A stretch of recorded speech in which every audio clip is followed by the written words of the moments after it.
Hello everyone, it is UFC Rio recap time / UFC Oliveira versus Gamrot, if you want to go with the AKA, the other name for this fight night. You know what, the Rio crowd, the Brazilian crowd in general, always makes a fight card pretty fun to watch, there you go. Despite the general lack of actual quality on the card necessarily, although this one was okay. I mean, Charles Oliveira went out there and did his thing. Co-main event was not good, I will say that much. Joel Alvarez versus Vicente Luque leaves me with some iffy feelings, so the night ended a little bit struggling there. But like before that, Mario Pinto winning is not a fight that I would recommend you go watch, but it's definitely a good thing for the future of the heavyweight division that Mario Pinto is actually fighting pretty damn intelligently. Michael Aswell got a win. Con Offley got a win. We're going to talk more about those two fights in a minute because there is some black eyes for the officiating and the commissioning of this event. That is, I guess, the downside of the Brazilian Fight Commission or fight cards is their commission does not do jack. It is not a government commission like it is in America. It is a private industry. So they are really not interested in doing their job. They're not interested in commissioning things really in any way, shape, or form. So in the case of the Offley versus Ramos fight, terrible reffing, garbage reffing. There was some problems with that in the Luque fight as well, but that's not my predominant problem with it. And in the Aswell versus Lucas Almeida fight, there was some horrible pre-fight screening there. Almeida fighting with a very obviously broken right hand. I think he threw one strike with it, very non-committally, fought like a one-handed man, got wrecked, and it's cool that we got a finish for Michael Aswell, I guess, a guy who I legitimately didn't think we'd ever see finish someone in the UFC.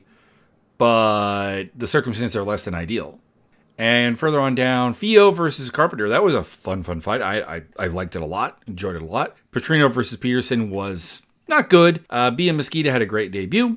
Very, very solid. Lucas Hosha, Stuart Nickel was fun, if not very insightful. Julia Palastri versus Karolina Kowalkiewicz was fun, albeit not very insightful. And Luann Lacerda beat a fat Simon Oliveira, and that was the card. So let's get into each of the fights in detail here. Have they announced? Because I normally do these the day after. Do we have performance of the night bonuses? We do. Fight of the night or performance of the night to Charles Oliveira, performance of the night to Vitor Petrino, performance of the night to Bia Mesquita, and fight of the night to Palastri and Kowalkiewicz. Yeah, those are all probably more or less correct. I think I would probably take Petrino off if I could do anything about that and put. See, I would want to put Aswell, but like there's just so much compromise about Almeida there that it makes it hard to go with that. So I guess maybe I would absolutely leave it on Vitor Petrino. Anyways, Charles Oliveira versus Mateusz Gamrot. This went more or less what I expected, just like less Gamrot effective. I thought Gamrot would last a while. I thought this would go late or even to a decision because Gamrot is a tough SOB and he is hard to finish. And he is hard to finish in the way that Oliveira tends to like to finish people. So I was hopeful this would go a while. But I don't know if hopeful is the right word because honestly, this was the fight I expected. Gamrot does not have the physical destructive ability to hurt Oliveira in significant ways. And he would have to control the fight for 25 minutes, which he doesn't really do. He wins very, very close margined rounds. And you don't do that with Oliveira. There are very, very few rounds in the career of Oliveira where he has lost a close round. It's either been he has absolutely lost the round or he has absolutely won the round or the fight ended. Those are the three pathways. There's not a close nitpick round in there very, very often. And that's why I just instantly could not pick Gamrot to win this fight. And Oliveira goes out there and the first round is pretty damn fun, pretty cool. There's an early takedown for Gamrot, who was not really getting his way striking, but like it was okay. And then we have a guillotine by Oliveira, transitions to an omoplata. Gamrot manages to actually get a little bit of a leg entanglement off of the omoplata, and like he seems to be okay. And then Oliveira takes it back. And in round two, Oliveira just giving Gamrot no respect on the feet. He's just marching him down. He has no fear. The power is not there. The explosiveness is not there. The dynamicism is not there. And he's getting landed back on. Like, it's not like Gamrot's not landing strikes in these whole exchanges here, but he's not landing anything that makes Oliveira want to stop or have to stop or even think stopping is a good idea. Outlanding him 14-9 apparently, but like nothing that makes him pause. He gets the body lock. He goes for a slam. Doesn't really end up being a slam, but he gets a takedown and takes the back. And then there's the RNC for the tap out. So Charles Oliveira does a thing, calls out Max Holloway for a bad BMF fight. I'm not a fan of the BMF title, period, but if you're going to have it and you're going to use it and you're going to use it as a prop and you're going to try to make very good fights with it, yeah, that's the answer. They're both guys that I think are largely locked out of the title picture. Might as well. Let's roll. And yeah, that was a fun fight. It was a good way to end the night, which was needed because before this, oh God, Davidson, Figueiredo, Montel Jackson. This was not good in a lot of the ways that I thought it would not be good in. These two men combined to land double-digit strikes, significant strikes, without combining their two tallies in a round once. It was the second round for Montel Jackson. You could make an argument that Jackson won this fight. You could make an argument that Jackson won all three of these rounds. The problem for Jackson is he fought terribly. He could have won this fight. All he had to do was throw combinations and throw volume. All he had to do. Literally anything. There was a moment in the second round where Jackson lands a couple of like two jabs in like decent succession. Boom, boom. And it's like, hey, imagine if he did that regularly. Did that again. And that's the thing, is that the fight was boring because of him. The fight was not boring because of Figueiredo. Figueiredo was trying to make things happen, trying to be aggressive. And the fact that he is way smaller than Jackson meant that Jackson was able to basically nullify that as action. But he nullified it both ways. He wasn't doing the Chris Gutierrez, I'm going to nullify your game so that I can land low kicks and jabs and stuff. No, this was, I'm going to nullify your game by nullifying my game. And the fact that Figueiredo scored a couple of takedowns and didn't do a lot with them, but got some positions and got some threats with submissions meant that he was winning the fight. I scored the first and the second for him. I did give the third to Jackson because there was no takedown, and the striking was very, very even. Apparently, 8 for 8 strikes apiece, 8 for 14 on Figueiredo, and 8 for 18 on Jackson per UFC stats, for what that's worth. And but even that round could go to Figueiredo. Like, it's just, it's greatly disappointing because Montel Jackson has every physical tool, not just to be a good fighter, but to be a champion. And unfortunately, he hooked up with the Pura Vida guys, which is a gym out in Wisconsin. It's probably the second best gym in Wisconsin behind Rufus Sport, at least in terms of accomplishments. But their main skill seems to be finding people who are reasonably good athletes and teaching them basic things, basic, fundamental, well-rounded skill sets, but with no idea of how to fight. Because everyone at that gym is either a Montel Jackson, a guy who has physicality but doesn't really have any way of implementing it on the fight, or there's a couple of exceptions, which is Cortavius Romeus, who is insane, would be probably the best way of putting it. A meme, stupid. Or Ricky Glenn, who's about the only one of them that actually I think has a effective game. But ironically, he's one of the worst athletes of the bunch. So I don't know what the deal with this gym is, honestly. I don't know what they think they're achieving. But I will say, it's not really working because it feels like basically every fighter that they've had, sans Ricky Glenn, could have achieved way more in the UFC under different tutelage. I don't really know what else to say about it. Anyways, I scored it for Figueiredo, and I'm perfectly happy with him winning the fight, even though you could definitely make an argument that Jackson won. Figueiredo He had a call out, didn't he? Thought he did. Now I'm blanking on it. Oh, right. He said he would want to fight Marab, which, I mean, hey, shoot your shot, King. There's not really anyone else with like a great case for the next shot at Marab anyways, but you will be. You will be wrecked. Vicente Luque versus Joel Alvarez. This started out okay. There was like an immediate redness to Luque's face, which I'm still not sure what actually caused that. But anyways, Alvarez was winning the exchanges, but not by a ton, not by a lot. It was reasonably competitive. It was actually making me feel a lot better about the fight than I was feeling coming in, because I was afraid Luque would just get terminated. And then we get to weird officiating 101. Alvarez lands what Luque thinks is an eye poke. What the referee originally thinks is an eye poke. Nothing weird yet. But on review, it was clearly a thumb knuckle to the eye, which is legal, because that's allowed to be out when you're throwing a punch. And at that point, the fight either should have been instantly resumed or awarded to Alvarez. And I would have preferred it was awarded to Alvarez, because honestly, the rest of this I could have done without. Luque instead gets a doctor check and gets some delay. Doesn't get the full 5 minutes for an accidental foul, but some delay. And we go back to it. And the round finishes okay. I'd say Alvarez clearly won the round, but Luque looked like he was reasonably in the fight. Round 2, Luque is getting tranced by Alvarez. Goes for a takedown, fails badly, ends up on bottom position, and ends up just getting beaten down.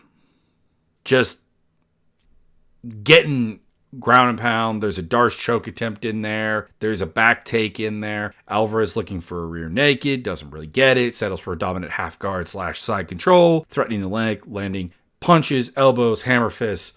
Luque looks done. This fight could have been stopped. I gave it a 10-8 to Alvarez. And then in between rounds, we have the interaction between Luque's corner and Luque. Luque wants out. He wants out, but he doesn't want to quit. It's the standard, it's the classic fighter issue. I want my coach to tell me I can't go. Essential.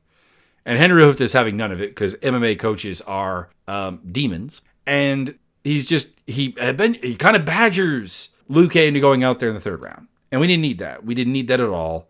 Fortunately, Alvarez basically hit him with a pump handle slam when he went for a takedown, and then stuck him in an inverted triangle choke, topside triangle from the back, which didn't finish him, but it definitely kept things kind of like stuck for a while, and Alvarez didn't do any like major destructive damage in the third round. But he still takes the third round very clearly. I have a 30-28, 30-26. You could go 30-25 possibly, because that third round really had very little for Luque. He apparently landed all of 3 strikes. But I don't think any judges did. It doesn't look like it anyways. It looks like by the scores, there were only one 10-8 round, which I imagine was the second. Yeah, I don't need to see Luque fighting against guys who have actual high-octane striking games.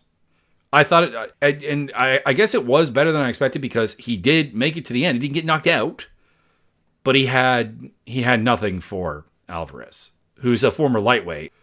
Granted, a lightweight that I have no idea how he was making weight, but former lightweight, with some flaws in his game, but there was no ability for Luque when Alvarez started to fire on him to really respond at any point. The wrestling attempts were terrible, and he got mollywopped on the ground. Can he win fights? Absolutely. There are still your Themba Garimbos out there and so on that he can beat, but it has to be people who can't hurt him, because the reactions to his striking game are troubling, to use the lightest term I could possibly utilize.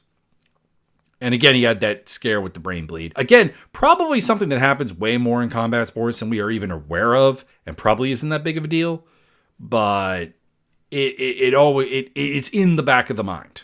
So I don't know. I wouldn't mind if he just was done at this point. Certainly shouldn't be like a feature fight. And this was the third from the top, so it was kind of a feature fight. Mario Pinto versus Jonta Diniz. This was not a good fight, but it was a very, very smart fight from Mario Pinto, which I really, really like. Because I am always worried when fighters do not take obvious advancements that work. Pinto went out there and he wrestled him. He put him to the ground. He attempted submissions. He did it in both rounds. 3+ minutes of top control in both. And stopped him in the second round with TKO. Not the hardest looking TKO in the world. Not the hardest ground and pound, I should say. But Diniz was pinned and not defending himself in any real shape or form. So I'm fine with it. I picked Diniz. I said I was hoping to be wrong. Because if Diniz wins, it's like, all right, we've got this guy who is kind of a low power kickboxer. By the standards of heavyweight. Who will probably beat some people. Because he is technically quite good. But he's not going to be anything amazing. Because he's not going to make a difference in the division. Mario Pinto actually might. He's young. He's apparently training with Tom Aspinall. He has the physical tools. I'm a little worried about the mental ones coming into this fight. But he took the obvious path to victory. Got the win. Got the W, and I am happy about that. If that had been the only fight I got wrong, I would have been exceptionally happy. It wasn't, but it was kind of close. I think at the end of the day, let's see here. I got Oliveira right. I got Figueiredo right. I got Alvarez right. I got Diniz and Ramos wrong. I got Aswell right, although not in the way that it happened. I got Carpenter wrong, and I got Petrino, Mesquita, Hoka, Plastri, and Lacerda right. So all but 3 fights. So it's not bad. It's a pretty solid outing. And this is the one that I'm very, very, very okay with getting wrong. The next one I got wrong, but I feel like I shouldn't have gotten it wrong. But at the same time, there's a certain justice to Ricardo Ramos losing in Ricardo Ramos fashion.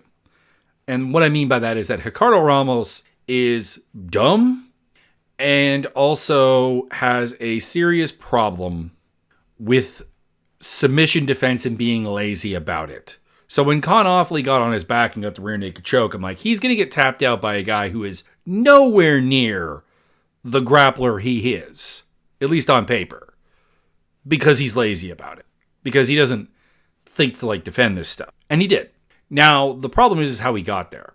What happened is that Ramos just got a kick caught, Offley got a takedown, and things got a bit interesting. Ramos is looking for a heel hook, looking for a leg lock, looking for a foot lock at one point, and Offley gets away with multiple cage grabs to alter the position and eventually get the backpack position on Offley, which leads to the rear naked choke.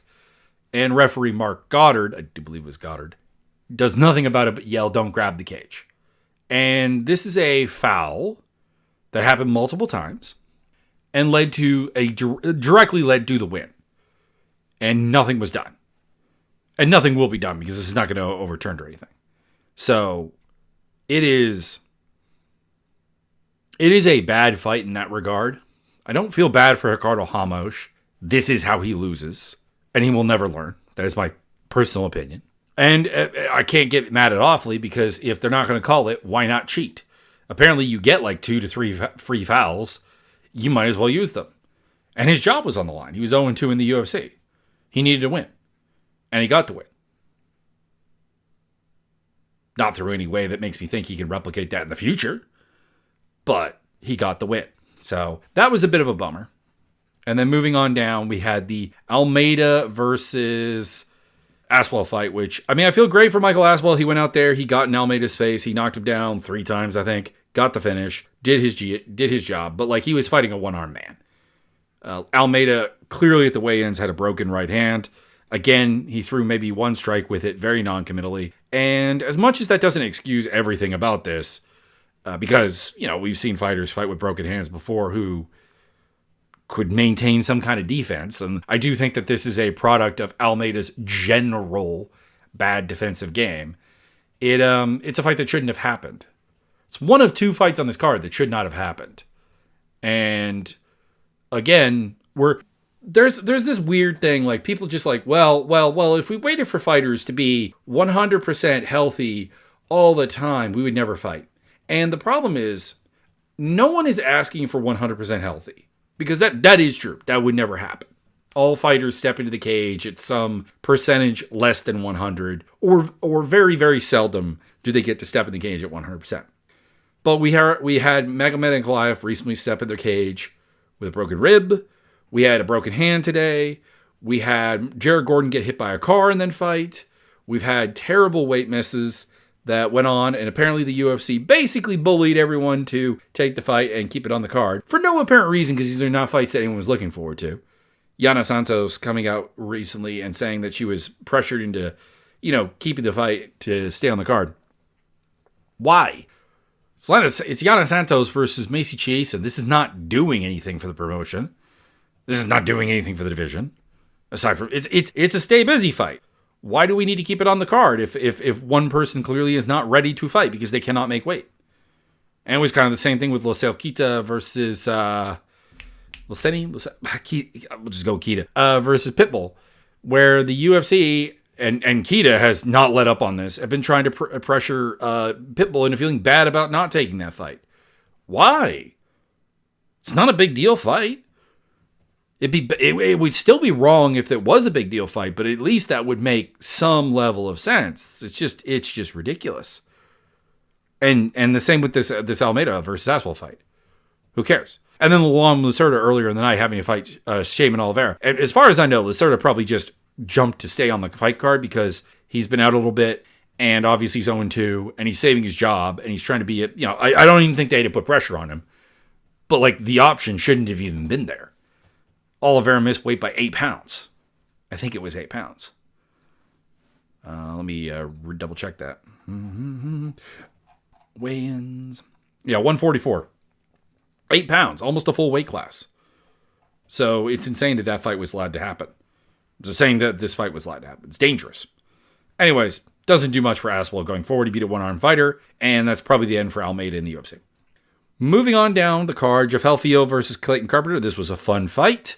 Early on in the fight, I was very, very nervous because I was like, most of the reason I'm picking this is because I just don't think Fio can really lock down a top position against Carpenter. I don't think you can, but Carpenter spazzes out with some punches when he's losing the striking a little bit, crashes into the clinch. Fio gets a leg trip takedown, takes the back, and basically, does his thing. He works the top game.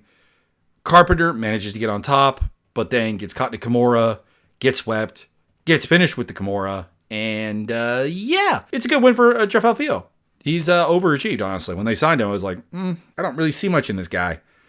He's a fun, scrambly dude, and he, a willing striker. I'm not angry he's here, but I don't really think he would do a lot.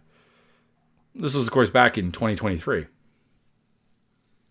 And he had a good fight with Mohamed Mokaev. He beat Daniel Barres. He beat Ode Osborne. Lost to Alan Nascimento in a fight where apparently got bit with by a snake. And now he's beating Clayton Carpenter. So he's had a good little run. And he also won a grappling match in the meantime against Amir Albazi. So there is a lot more here than I thought there was. I will hold my hand in the air and suggest it. I still think that there are problems, obviously. He's a willing striker, not necessarily a good one. And he is still more or less a top grappler. Vitor Petrino, Thomas Peterson was not very good. It was Peterson looking for takedowns, looking for clinches with him, and Petrino having way more horsepower than him the entire time, both to shrug off takedowns and to land what few punches he landed in more violent fashion and more impactful fashion than Peterson did, essentially. Petrino got the only takedown of the fight. Peterson went 0 for 8. And, Petrino gets the W here. Knocked down in the first round, knocked down in the third round, gets the finish. And, dude is kind of like Montel Jackson at heavyweight, which means it'll go a lot further because it's heavyweight. But there is a level of gun shyness to him and a level that you can just kind of, you can make him be not violent. It's weird because he's very, very durable. He's very, very strong. He's very fast. He's very explosive. He hits hard. He's not untechnical. That's another thing to say. He's not a bad fighter by any means. But he does in fact get his butt kicked. Just not in the like realistic sense, just in the you're not doing anything sense. A lot. Someone put up a Twitter, and I don't remember who it was now, but it was one of the people I follow and, listen to their podcast and so on. It was like 95% of him is like doing nothing and grinding. And it's like, yeah. And for his physicality, he can do a lot more. It's kind of, it is really the Montel Jackson, Davidson Figueiredo deal where like, yeah, it takes, to a degree, it takes two fighters to make a fight dull, but there is often one fighter that is making it dull that could make it exciting and better. And in both of these fights cases, it was Jackson and Petrino, and Figueiredo and Peterson were doing what they could with their limited physicality, which is weird saying Davidson Figueiredo limited physicality. But against Montel Jackson, it is the case. So congratulations on the win, Vitor Petrino. The heavyweight run continues to be good, but somebody figure out how to make this guy be a little more violent, a little more active. and we've got ourselves something really fun if we do that. Anyways, earlier on in the card, swing on down, Bia Mesquita versus Arina Alexeeva. I said that I thought this line was too wide because I'm like, Mesquita's a little small for the weight class. I still think she's a little small, but those shoulders are monstrous. So it's not quite as bad as I thought it was, but she's still 5'4" at bantamweight. It's a little diminutive, and I'm still not sure I have any real faith in her striking. But she clinched with Alexeeva, dumped her to the ground, gets basically right to mount, gets ground and pounding. Like, the ground and pound was actually pretty fierce for a BJJ practitioner. We're talking the ground and pound, we're talking the elbows, we're talking the punches, we're talking the hammer fists, doing the things. I think she broke Alexeva's nose, quite possibly. And she thinks armbar late in the round. 20 seconds left, doesn't go for it, and just drops bombs some more. 10-8 round, fantastic work. Round 2, Mesquita chases the takedowns, has a momentary struggle, but gets the takedown again. And then Alexeeva gives up her back, gets rear naked choked and submitted. So fantastic debut for Mesquita. I have concerns still going forward, but this is bantamweight. And assuming that she can get takedowns, and assuming that, because the one thing Alexeeva is reasonably strong in the clinch, then she's probably going to be able to beat a lot of people. Just saying. Still a little worried that maybe 125 is probably the end result here, but phenomenal debut. And then before that, Lucas Hosha just out-horsepowered, I should say, Stuart Nickel. Stuart Nickel was unable to really get anything going here. His wrestling got stuffed hard. Apparently he got 2 takedowns, but they were not for top control time of any real note here. Yeah, he got hard stuffed a number of times, and he could not compete on the feet. Not necessarily on a technical level, not on an activity level, but on a just, when he hit Hoka, it didn't do anything. I can summarize this fight probably, I think it was in the second round. There was a moment where Nickel lands a really, really clean spinning back fist. Not the sort of thing that necessarily is going to knock anybody out, but it should provoke a reaction and some sign that you hurt the person. And Hoka gave none of that. Absolutely nothing. And that was basically the key to the fight.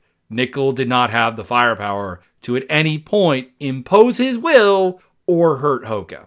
So losing by decision was literally the best he could hope for. I guess disqualification he could hope for, but come on, man, this is MMA, this is UFC. We don't call fouls for anything. So I don't know what it means for Hoka. In fact, it means very, very little. I have the exact same questions coming out of the fight that I had coming into the fight for Hoka, but he gets the win. He gets his first win in the UFC. That's cool. I don't mind having Nickel around. He's a well-rounded enough and aggressive enough fighter that you can utilize him as like a Dana White Contender Series shifting of the sand, so to speak. Because we've seen the UFC sign some very questionable flyweights over the Contender Series era, and someone like Nickel could for a time be used to figure those guys out. And I guess that was that we're doing here. The problem is I don't think you want to do that against people who our question has nothing to do with their physicality, and that was the case with Hoka. Like, outside of being like maybe a little bit small for the weight class, the dude has the physical aspects you would want. So this would be a perfect fight for like the next Matt Schnell or something. You know, guys who come into Contender Series and are like scrappy dogs. And it's like, yeah, but I'm worried about your like physicality. What happens if you just get in there with someone who can scrap? And Stuart Nickel fits that bill nicely. So there is some value to having him on the roster, but it will not be long term. And Julia Plastri basically just outgunned Karolina Kowalkiewicz. Again, I said in the predictions, if you could give me like prime Karolina Kowalkiewicz, she would probably win this fight. But that's Karolina Kowalkiewicz that is borderline unhurtable. And Plastri was able to hurt her, was able to outland her, was able to outmuscle her. It was kind of heartbreaking because a lot of the advice coming from Kowalkiewicz's corner was like very, very solid stuff. Perfectly fine. And Kowalkiewicz went out and tried to do it. Tried to do everything they told her to do. And it just didn't work. And the answer was there just wasn't advice. You are physically not up to the case of fighting Plastri.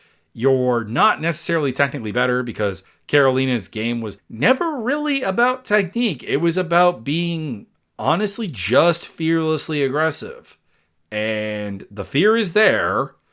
The chin is crackable. And she's 39 years old, so age is against her. The physical decline is also there. So, yeah, Plastri got the win. It's a nice name for her, but it doesn't mean a lot. But, hey, it's a win for a Brazilian fighter in Brazil. I was surprised that Kowalkiewicz seemed to be, of the foreign fighters, getting one of the frostiest welcomes. And I don't really know why. Does she have a habit of beating Brazilian fighters that I'm just not thinking of? Let's see her wins here. Ronda Marcos, Heather Clark, Rose Namajunas, Jodie Esquibel, Felice Herrig again, Silvana Gomez Juarez, Vanessa Demopoulos, Diana Belbida. Yeah, there's no Brazilians there. Not a one. The only South American is Gomez Juarez. And then losses to Brazilians like Claudia Gadelha, Jessica Andrade. Jessica Penne, American or Brazilian? She's Brazilian-American, whether she was born in Brazil or born in America. I cannot recall off the top of my head. And then Yasmin Lucindo, Denise Gomes, and now Plastri. So like her record against Brazilians is terrible. I don't know. She's a bit of a broken fighter, or I don't want to say that because she came back. She had that little winning streak, but like it is over people who cannot physically compete with her, like Herrig, or in the case of Gomez Juarez, who can physically compete with her, someone who has a very disjointed and non-functional game. And if it was not for some relatively questionable decisioning, may actually have beaten her. So there you go. And then before that, Luan Lucerda versus Simon Oliveira. This fight went like I expected it to go, with the only exception being that Oliveira did actually fall into the armbar that Lucerda likes to throw up repetitively, but doesn't usually get. That was it. And this was the fight that had the 8-pound weight miss by Oliveira. And I do not understand it because Oliveira is not a big bantamweight. I don't know. I don't understand.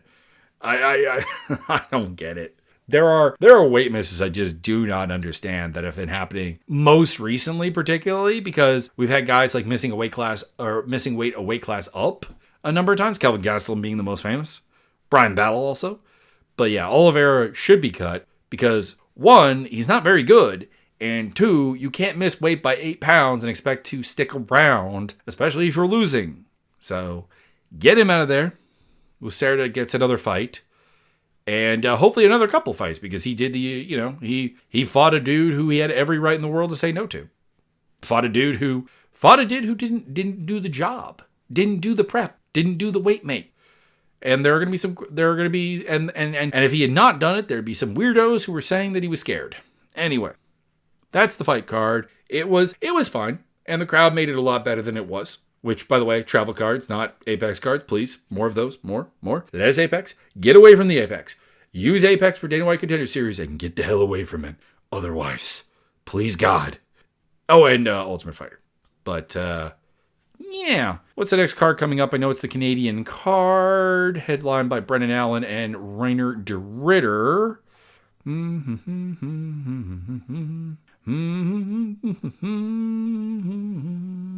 There it is. Which was supposed to be the Anthony Hernandez versus Reiner de Ritter fight, which was way more interesting. Brendan Allen versus Reiner de Ritter, not great. Kevin Holland, Mike Malott, that's not bad, actually. That's kind of fun. Chito Vera, Ayman Zahabi, that's not bad. Mena Firo versus Yasmin Jasudavicius. I hope that's good, but I am also expecting Firo to just be way too strong for Jasmine. Cody Gibson versus Richie Lang, that is a fine fight, but I don't know why it's on the main card. Kyle Nelson versus Matt Favola is a fine fight, but I don't know why it's on the main card. Charles Jourdain versus Davey Grant, that should be on the main card. Why is it not? That's a good fight. That's dope. That's awesome. That's a great fight. That's the first one I'm excited about. Bruno Silva versus Hong Sung Park.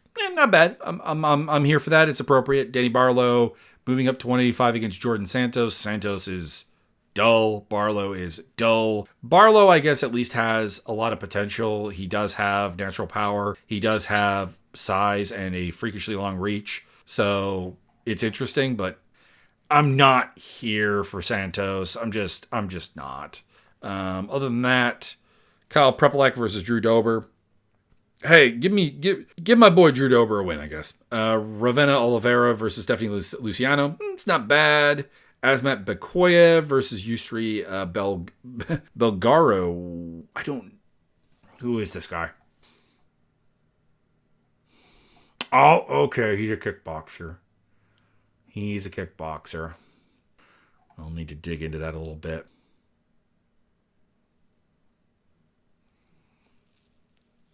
I don't know. He doesn't look great. He's lost to Marco Tulio on the Contender Series before. Lost a couple of UA Warriors fights against okay competition.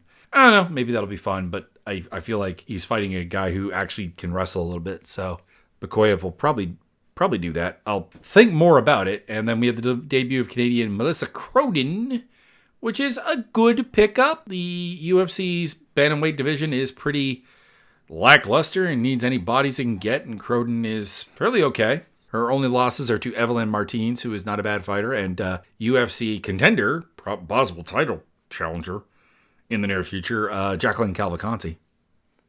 But her wins are also not over very good fighters, is kind of the problem. It's one of those, like, you've lost competitive fights with two people who actually I do think are good, but your best win is Katarina Lehner, who is once upon a time was a solid fighter, but is pretty old and losing slap fights at this point. So that is a little bit of a problem. And then Lisboa, of course, is coming off the fight with Luana Santos, where I just realized she does not know how to grapple at all. I'll think about that one. But it's not a great card. But hey, it's in Canada. It's a travel card. Canadian crowds are dope. And hopefully this one will be no exception. So that's all there is to it. Check out the links down below for the Discord server where you can find my fight simulator and also my prediction fight league. And you can talk to a bunch of people that probably have a similar interest in fighting to you. And then on top of that, there's my social media stuff and my video game stuff, Twitch channel, and so on in the description below. Please check it out, and I'll see you with picks for UFC Vancouver.